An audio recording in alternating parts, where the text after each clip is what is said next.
अस्सलामुअलैकुम welcome to my channel Patel सामीनी channel पर मैं एक नवी रेसिपी लईने आवेली छूँ। तमारा माटे खास शुं लईने आवेली छूँ तो तमे अहींया जोई रह्या छो। मैं मसाला टिक्कानी रेसिपी लईने आवेली छूँ। केवी रीतना मसाला टिक्का बनावुं छूं ते तमे जोजो, कन्टिन्यू रहेशो अने विडियो मारुं पूरुं जोजो अने फूल वॉचनी साथे जोजो। तो चालो त्यारे आपणे बनाववानुं शरू करीशुं। तो जुओ छो दोस्तों, अहींया आपणे 500 ग्राम આપણે મટન ટિક્કા બોટી લેવાની છે, એટલે કે 500 kg આપણે મટન ટિક્કા બોટી લઈશું અને તેને 3 થી 4 ડોક આપણે પાણીથી વોશ કરી લઈશું, એટલે કે આપણે ધોઈ લેવાની છે પાણીથી સરસ રીતે એને આપણે ધોઈ લઈશું, અથવા નમક નાખીને બી તમે ધોઈ શકો છો, થોડું અડધી ચમચી મીઠું નાખીને તમે ધોઈ શકો છો। ત્યારબાદ મેં એને સરસ રીતે ધોઈ લીધી છે। આપણે કુકરની અંદર બાફી લઈશું, એડ કરી દઈશું અને અહીંયા મેં 2 ચમચી નમક લીધું છે, તેને એડ કરી દીધું છે બાફવા માટે અને 1 ગ્લાસ આપણે પાણી લઈશું, તે રેડી દઈશું। ઓલરેડી આપણે મટનનું પાણી છૂટશે એટલા માટે આપણે 1 ગ્લાસ લઈશું અને બાફવા માટે મૂકી દઈશું।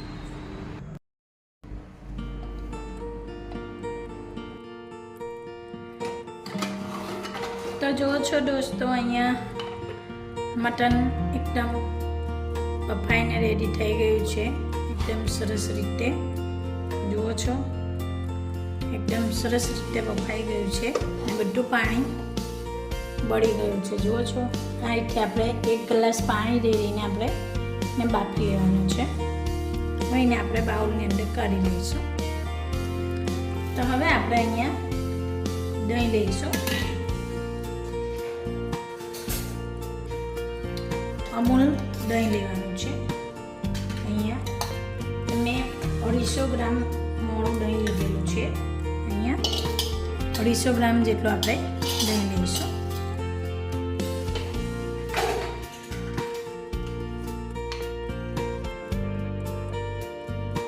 1 ચમચી આપણે 1 થી 1.5 ચમચી આપણે હલ્દી પાવડર,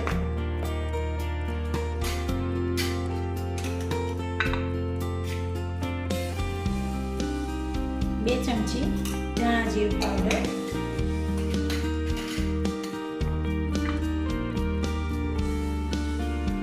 1 થી 1.5 ચમચી સ્વાદ અનુસાર નમક,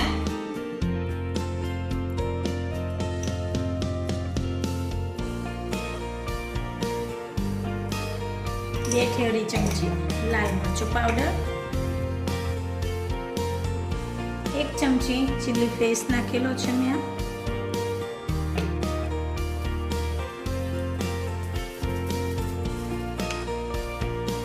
1 ચમચી આપણે ગરમ મસાલો મેં નાખેલો છે, 1 ચમચી જેટલું આપણે લેમન જ્યુસ નાખીશું આપણે,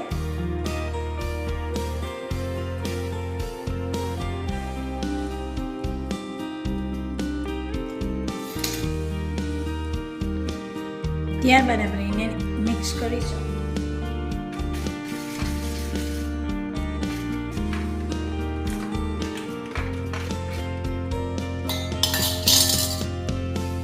રંગોળી કલર આપણે નાખીશું અંદર,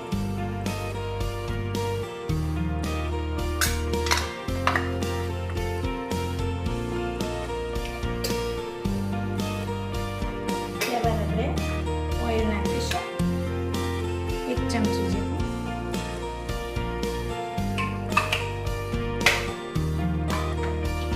અને આપણે બરાબર મિક્સ કરીશું।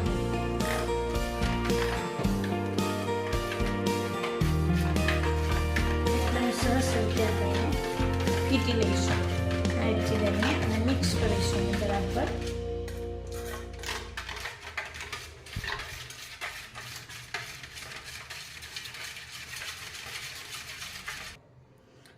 તો અહીંયા મેં મિક્સ કરી દીધું છે મસાલો। તો હવે આપણે અંદર આ રીતે મટન નાખી દઈશું।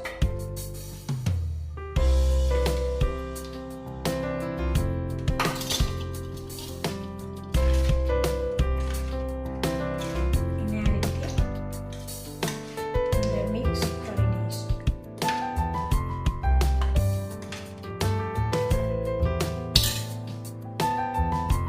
થોડું થોડું કરીને આપણે નાખીશું એની અંદર અને આ રીતે આપણે મિક્સ કરી દેવાનું છે.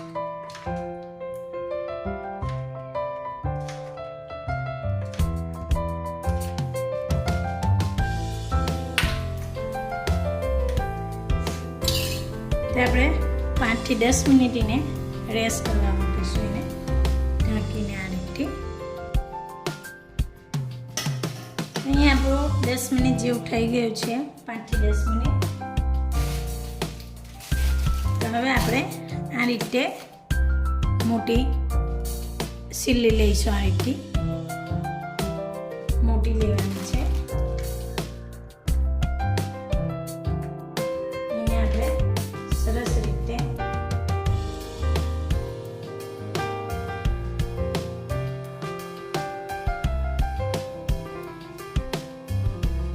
આ રીતે એક એક કરીને આપણે આ રીતે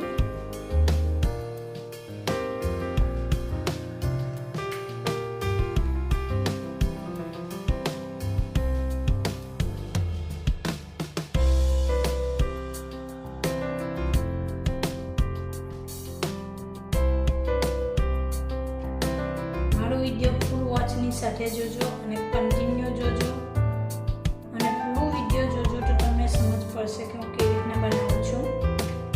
તો જુઓ છો આ રીતે આપણી મસાલા ટિક્કા બોટી રેડી થઈ ગઈ છે. એ રીતે આપણે બીજી બી બનાવી લઈશું. એ રીતે આપણે બીજી ટિક્કાને આપણે આ રીતે લગાવી દઈશું.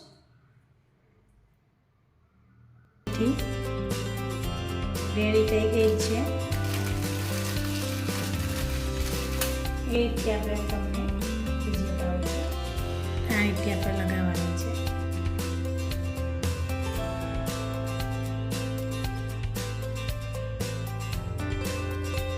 તમને મારી રેસીપી સરસ લાગે તો જુઓ છો આપણે આ રીતે રેડી કરી દીધું છે. એ રીતે આપણે આટલી બધી બનાવીને આપણે રેડી કરી લેવાની છે.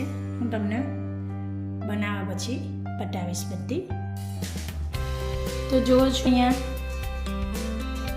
ટિક્કા બનીને રેડી થઈ ગયા છે. આ રીતે આપણે મટન ટિક્કા બનાવી લીધા છે. હવે આપણે તેને શેકવાના છે.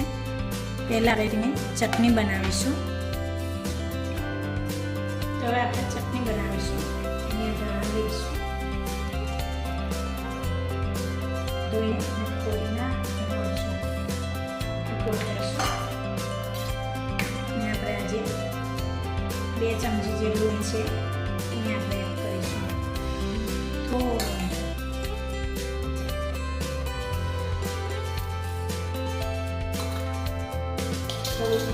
સરસ રીતે અને આપણે એક અંદર કરી લઈશું.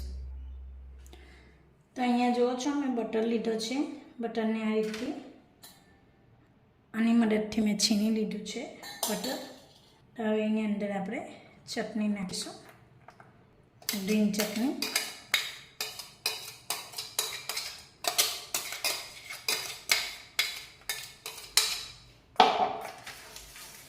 અને આપણે આ રીતે મિક્સ કરી દઈશું સરસ રીતે. એકદમ ચટણી આપણી ટેસ્ટી બની જશે. તો જુઓ છો અહીંયા આપણી ચટણી રેડી થઈ ગઈ છે. ચટણી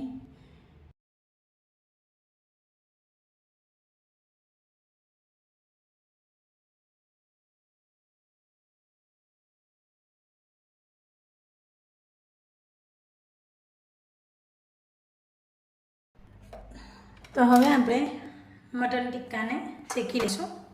ગેસ બંધ કરીશું અને નોન સ્ટિકની કઢાઈ લઈશું. આ રીતે તવો લઈશું.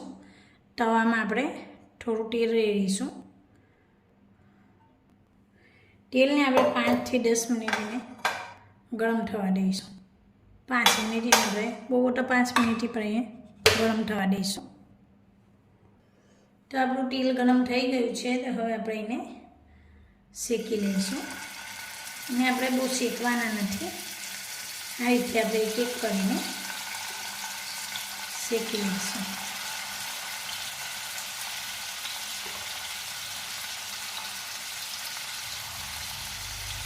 મોટી નોનસ્ટિકની કઢાઈ હોય, તવો હોય તો તમે 5 થી 6 બી મૂકી શકો છો. તે આપણે બહુ નથી મૂકવાના. આવી રીતે 4 મૂકીને આપણે તેને શેકીશું. આપણે ધીરા ગેસ પર અને ધીરી આંચે આપણે શેકવાના છે 5 મિનિટ. એને પલટાઈને આ રીતે આપણે બધે શેકીશું. એને 5 મિનિટ આપણે શેકવા દઈશું. તો હવે આપણે એક સાઈડથી આપણે બીજી સાઈડ આ રીતે શેકવાનું છે. ધીરે રહીને આપણે આ રીતે આપણે શેકી લઈશું. બીજી સાઈડથી આપણે શેકી લઈશું.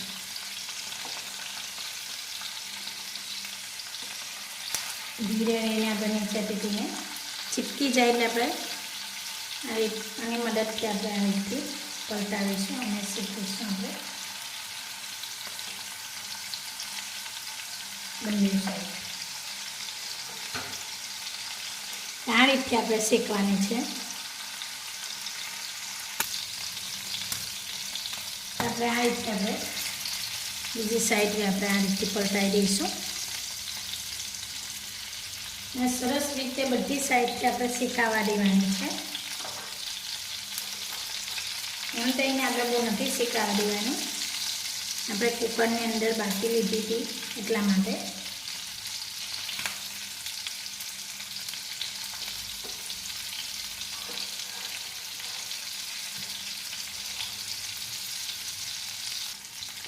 તો જુઓ છો આપણે આ રીતે શેકવાની છે. જે રીતના આપણે તંદૂરી શેકીએ છીએ એ રીતે આપણે આ રીતે આપણે કડક કરીને શેકવાનું છે. તો અહીંયા શેકાઈ ગઈ છે. તો હવે આપણે પ્લેટમાં એને કાઢી લઈશું. આ રીતે આપણે સરસ રીતે શેકી લીધી છે. હવે આપણે પ્લેટની અંદર કાઢી લેવાની છે. તો અહીંયા આપણે એક પ્લેટની અંદર કાઢી લેવાની છે.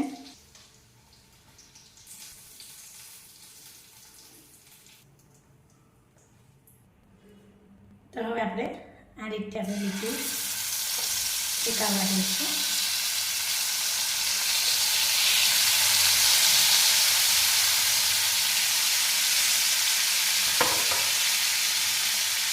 અને આપણે 5 થી 10 મિનિટ એને આપણે શેકાવા દેવાની છે.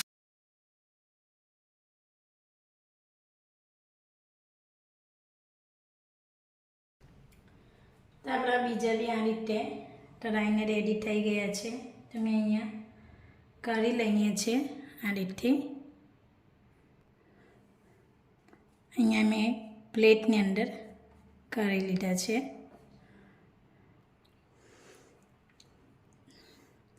તો તમને આ મારી રેસીપી કેવી લાગી છે કમેન્ટમાં જરૂર બતાવશો. શેર કરશો અને લાઈક કરશો. જરૂર સપોર્ટ કરશો અને સબસ્ક્રાઈબ જરૂર કરશો મારી ચેનલ પર કોઈ નવા હોય તો. અને તમને રેસીપી સરસ લાગી હોય, વિડીયો સારું લાગ્યું હોય તો મને કમેન્ટમાં જરૂર બતાવશો. અને બહુ ઇઝી છે બનાવવામાં અને ટેસ્ટી છે ખાવામાં. તો તમે આ રીતે બનાવો ટિક્કા, મસાલા ટિક્કા ઘરે અને ગ્રીન ચટણીની સાથે તમે ખાઈ શકો છો, અથવા ટામેટા સોસ સાથે બી ખાઈ શકો છો. ને ગ્રીન ચટણી ઘરે બનાવીને મેં તમને બતાવી એ રીતે બનાવીને તેની સાથે ખાઈ શકાય છે. અને પ્યાજ કાપીને બી તે બી તમે ખાઈ શકો છો તેના સાથે. તો ચાલો ત્યારે એક નવી રેસીપીની સાથે મળીશું. Bye bye. અલ્લાહ હાફિઝ.